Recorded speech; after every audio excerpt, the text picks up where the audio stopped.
And don't let having the right answer get in the way of getting somewhere interesting. And you do that simply by getting started, right? Iterate, try it, listen to the feedback, have another go, and then polish it up. And then prepare to get dunked on again.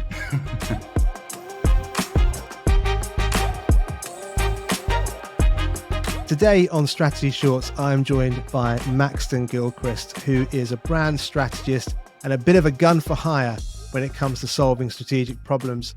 Maxton, go ahead and say hello and tell us what you're doing in the world.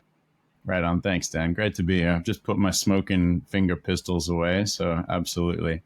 Yeah, so a bit about me. Got my start in community development and events, and basically transitioned from doing a lot of project work with both not-for-profits, NGOs, and also on the commercial side, running events and community initiatives, through to becoming kind of a strategist in the sort of, let's say, the second phase of my career, and working for smaller agencies. And then last year, I kind of had a big change of heart and decided to finally hang out my shingle and go freelance, and haven't looked back ever since. It's been really exciting, actually. So I suspect we'll be talking a bit about that. So I'll hand the conch back to you. Tell me a little bit about that journey, because obviously it's very challenging and it's a bit of a scary place to be stepping out as a freelancer for the first time. How have you kind of managed the ups and downs of that since you took that leap? Yeah, great question. I think a little bit of context. So a lot of the agencies that I'd worked at before making this choice, that they were lovely places to work, and I was, grateful for the opportunity and got to do some really cool work with some really small briefs. And I think a small client or a small brief is no excuse for not being able to have a big idea.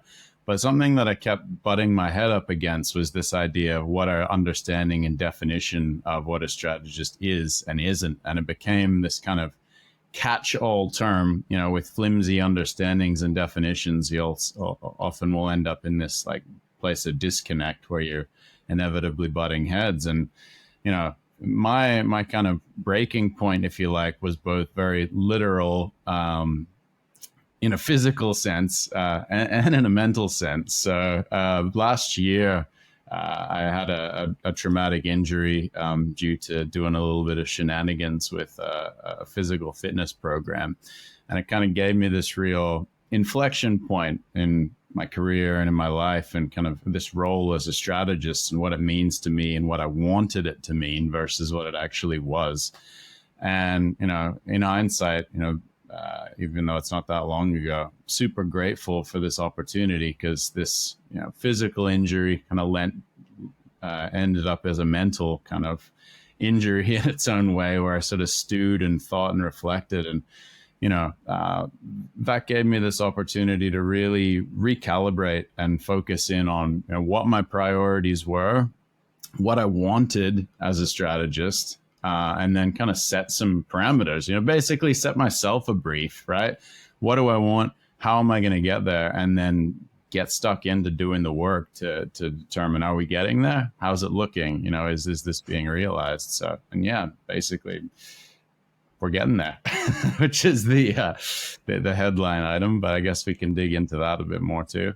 I think it's such an important message, I think, for anybody listening today. As human beings, we want to avoid the challenging stuff.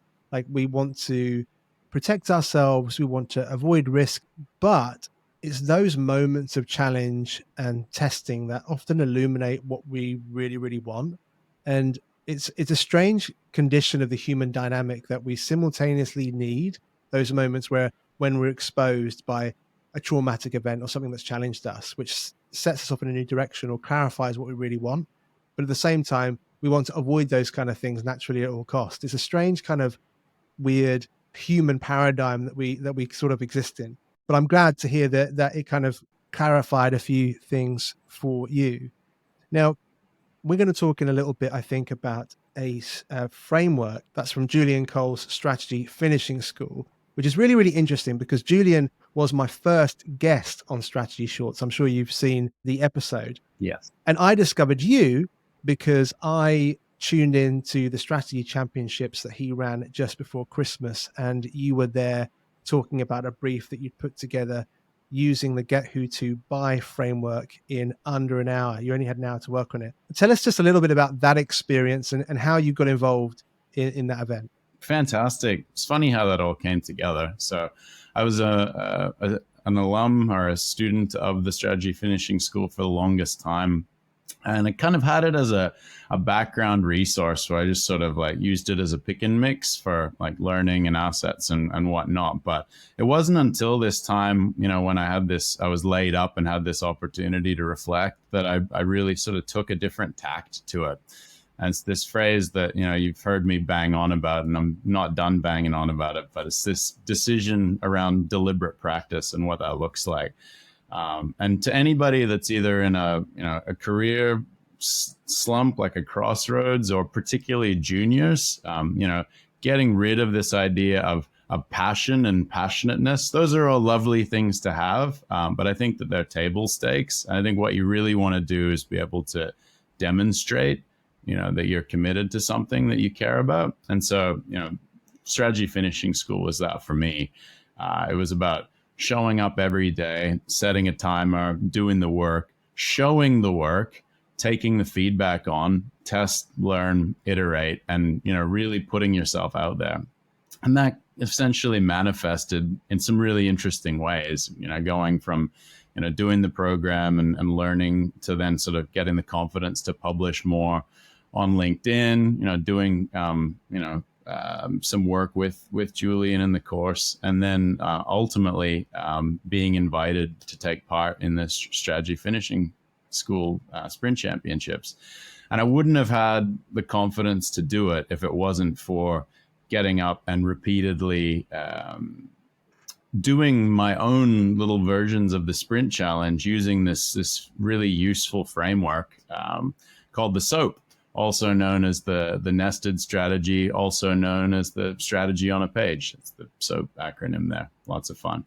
Anyway, we can get into the specifics of that a little bit more, but effectively what it is it's this one source of the truth that accounts for both the consumer and the business, that basically lays it out short and sharp, which acts as a foundational springboard, if you like, to then getting to the creative brief, which of course the creative brief then provides that unlock for creative execution, creative solutions, big creative ideas. So anyway, that's what brought me to the sprint. And yeah, it was a hell of a lot of fun. There's nothing like testing your mettle against another group of really, really smart and sharp strategists under a clock, especially when it's at 2 a.m. So yeah, good times. That's it. Yeah. Julian brought together an international crowd of competitors, and the timing of the event was not advantageous for all of you. So Maxton, you've teed it up a couple of times now about the strategy on a page framework, the SOAP framework. So before you dive into giving us a breakdown of what that is and how you can use it, who is your ideal listener today? Like, who's the person that's really going to benefit from getting their heads around this approach? Awesome. Yeah, Dan, great question. And, something I was reflecting a lot, even this morning, as my own like little imposter syndrome is flaring up. But being reminded of that ideal listener, really helped to sort of quell that. And like, ultimately, I think I mentioned it earlier, but people that are either like at a massive career crossroads and, ready to take drastic action, maybe it's worth leaning in just to see, hey, is it worth taking one last kick at the can at this? And if so, like, how would I go about it? But I think even more so, just new hires, people that are just out of school, or people that are even wondering, should I even go to university? Like, knowing that there's another way, and that way might be a little bit like, you got to get your hands dirty and get stuck in. But I think there's a lot of liberty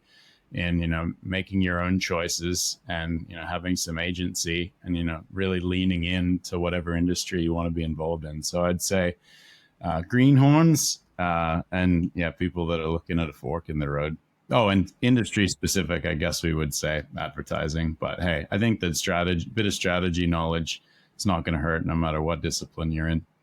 Well, why don't you take it away? Give us the breakdown and how people can get their heads around this thing. Yeah, so the SOAP framework is, as I mentioned, it's a real fundamental piece. Basically, what it does beautifully is it gets, the two most important people accounted for and in the room on a single page. And those people are the business or the organization that you're representing, but then equally, and this is so important, the audience that you're serving. And when I often talk to clients, I say, look, I might work for you, but I consider myself an advocate for the audience. And if they're not reflected, their needs, desires, goals, aspirations aren't accounted for, then, I haven't done my job right. And I don't think that we're going to get anywhere interesting for you as an end goal. So the way that the strategy on a page works, and there's kind of there's two different ways to phrase it, but there's something interesting that I noticed with this foundational tool is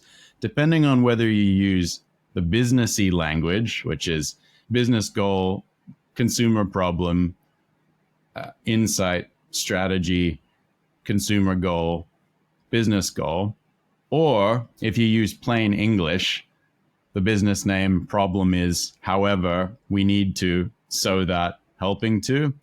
That, even something as nuanced as that can kind of really impact the tone of the final output, if that makes sense. And this is something I just kind of stumbled upon and I actually mentioned to Julian about. It's like, if you come in with a really static, starchy, like business language to it, you don't really, it's harder to get somewhere interesting. Whereas if you approach it from, like you and I just having a chat, it flows. It seems, to use a tired word in our industry, authentic, genuine. So to summarize, a strategy on a page is a single slide. Very important. It starts with the business problem, and that needs to be smart, specific, measurable, actionable, realistic, and time bound. The second part is the consumer or audience problem. And it's really important that consumer or audience problem isn't that they're not buying enough of our stuff or that they aren't aware of us. Put yourself in their shoes and take a step back when you're doing this, or if you're in the mindset of the organization. It's not about you. It's not about the brand. It's about them, their life, and the things that are problems in their day-to-day life for them. Ideally, what you're wanting to then do is link that and relate that back to what it is that your brand, product, or service does. So that's where the insight comes in.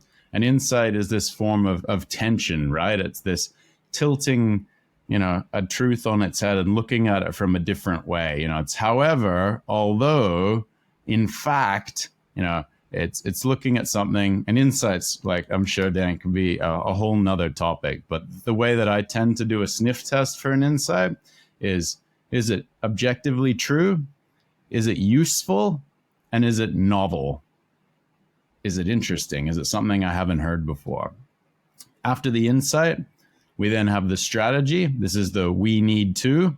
So when we break that down, that is like, who are we going to show, or what are we going to say to this audience that relates to this insight, that links back or ladders back to us as a brand? So that is then the solving the problem and achieving the goal.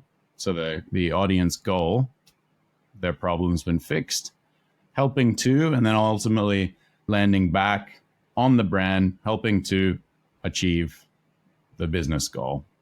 And again, we keep that smart as well. We want to be accountable. We want it to be measurable. What's the change that we want to see? What's going to be the KPI or indicator that we're getting there? So yeah, that's the strategy on a page. And as a matter of fact, as a little bit of a shameless plug, I'm putting together a deck with well over 50 of them from Aussie agencies around the world doing a bit of a retrofit. So I don't know if but Campaign Brief just released the top most creative countries in the world in terms of their agencies. And Aussie came in at number one, beating out the UK and the US. No shade. Doesn't surprise me at all. I have to say the number of brand strategists that come out of Australia is quite remarkable. You guys have definitely been on to something there for quite a few years. I loved a lot of what you were saying there and talking us through, but I really liked the way you talked about insight, that it's got to have these kind of three elements for you to truly say, yeah, that's insightful. That's really useful for this project. It's got to be objective, useful, and novel. I think that's a really lovely way to summarize how you can assess whether something is really insightful and really useful. Because I think in lots of collaborative projects, people are throwing around ideas. Often it's the most confident voice that gets heard, or the person who's the most articulate. But actually, if you could apply those three different lenses, that should help you figure out whether this is something that's useful for the conversation or something that is just a distraction. So I really like the way you put that. But thinking about landing in something that's really practical and tangible for the audience, obviously this whole framework is super valuable and really, really practical. But thinking of the audience that we talked about towards the top of the call, how can people take action with this today? Like, what's the first step that they should take with engaging with this framework or thinking in this slightly different way when it comes to strategic briefs? Yeah, okay. So it's a great question. I think that the first step is to just be the sponge, is to just absorb both work that you love, things that you've seen, whether they're a campaign. They don't even necessarily need to be a campaign. It could just be some sort of creative idea that you've seen that's out in the world that's being communicated, and maybe just have a bit of a play, linking that back to this framework. So, I mean, one thing you could do is obviously take a look at how the framework's used as you're also going through and looking at work that inspires you or that makes you say, that's really cool. I want to know a bit more about that. Because I think having that curiosity from the get-go is a massive force multiplier that, makes you want to lean in and do more and lean more and get stuck in. So yeah, I'd say just be curious, like find work that excites you. Take a look at this framework, sort of logic and stress test it for yourself to make sure that it makes sense, and then just have a bit of a play with it. Naturally, like you're not looking for, like I got this, I've stolen it, but this phrase that I use that's, write stupid to get to smart. And I recently added this extra like addendum, which is then, and then write simple to get to effective. And I think that in itself, as kind of a maxim, is how you get to a good strategy on a page. And ultimately how you get to good work is like, once you've looked at what interests you and you've kind of seen great work, and then you've sort of understand how these processes and these frameworks operate, it's time to get your hands dirty. And don't let having the right answer get in the way of getting somewhere interesting. And you do that simply by getting started, right? Iterate, try it, listen to the feedback, have another go, and then polish it up. And then prepare to get dunked on again. I love that. Be the sponge. I think that is a great place to start, but it's also a really, really important place to stay. Keep being that person.